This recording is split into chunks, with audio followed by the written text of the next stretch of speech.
మేడ్చల్ జిల్లా కుత్బుల్లాపూర్ నియోజకవర్గం సుభాష్ నగర్ 130వ డివిజన్లో మ్యాన్హోల్ నుంచి ఎరుపు రంగు నీరు వస్తుంది.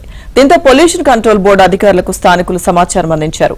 డ్రైనేజ్ నీరు ఎరుపు రంగులో ఉంటూ తీవ్ర దుర్గంధం వస్తోందని, ఊపిరి కూడా తీసుకోలేకపోతున్నట్లు స్థానికులు ఫిర్యాదు చేశారు.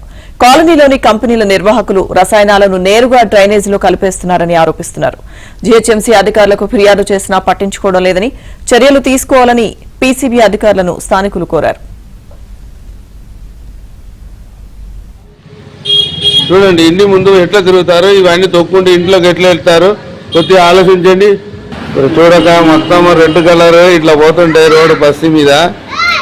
మన ఎట్లా అయింది చూడు, మొత్తం రోజు దినం ఇదే పరిస్థితి. మొత్తం రోడ్డు నిండిపోయి పోతా ఉంది. చిన్న చిన్న పిల్లలు ఉంటారు బస్సులో, ఇంత ఎర్ర కలర్ రంగులో నీళ్ళు పోతుంటే. ఇంకో చూడండి, ఇంత పెద్ద ఇల్లులు ఉన్నది, మొత్తం పబ్లిక్ ఉన్నారు. ఇంత వెంకటాద్రి నగర్ కాలనీలో ఇంతమంది ప్రజలు తిరిగే ప్లేస్లలో ఎర్రగా వాటర్ పోతుంటే ఏంటి రెస్పాన్సిబిలిటీ? వెంకటాద్రి నగర్ పబ్లిక్ దీని గురించి ఆలోచించాల్సిన విషయం. చిన్న చిన్న పిల్లలు ఉంటారు, వాళ్ళకి బీమారీ వస్తే ఎవరు బాధ్యత? చూడండి, ఇట్లా మొత్తం ఎర్రగా ఎంత దూరం పోతుందో చూడండి. ఇట్లా పోతుంటే పిల్లలకు చిన్న రోగాలు రావా?